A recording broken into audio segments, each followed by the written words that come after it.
Adı neydi de düşmür yadıma, adı neydi de düşünüm getirəm. Məni tek koyanın adı neydi, başımın üstə uçan köpə neydi.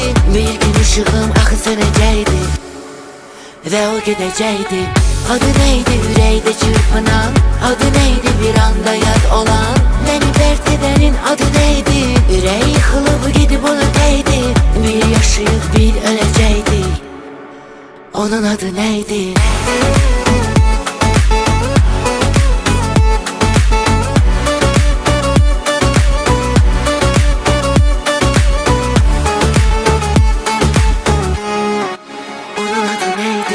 O gedəndə yaxşı deyildim, heç onun özü də yaxşı deyildi.